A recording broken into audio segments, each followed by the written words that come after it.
কি হইছে বলো। আমি বাসায় আসতেছি।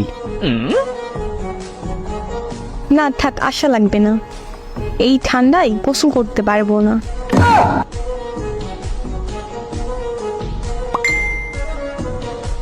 কেন গোসল করতে হবে কেন? আরে গতবার এসে আমার জ্বর বানিয়ে দিয়ে গেছো। কেন গোসল করছো কেন?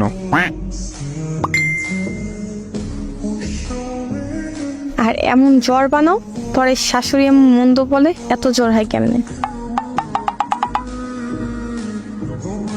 আমি তো আর বলতে পারি না তার ছেলের জন্য সকাল সকাল গোসল করতে হয়।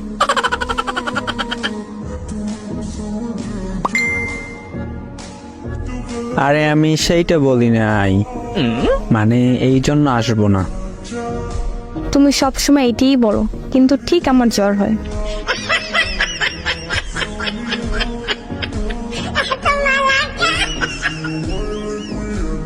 আরে সত্যি বলতেছি।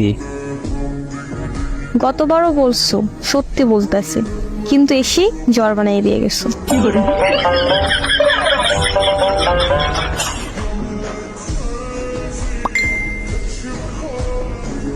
তোমার হাতের বানানো একটু চা খাবো, তাই আসতে চাইছিলাম।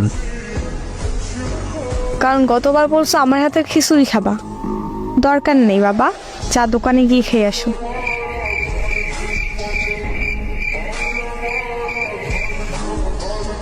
তোমার হাতের বানানো চা আর দোকানের চা কি এক? ওরে আমার লুচু জামাই, কাজ হবে না গো। গরমে আসছো, ঠান্ডা পানি দিয়ে শরবত বানিয়ে খাওয়াবো।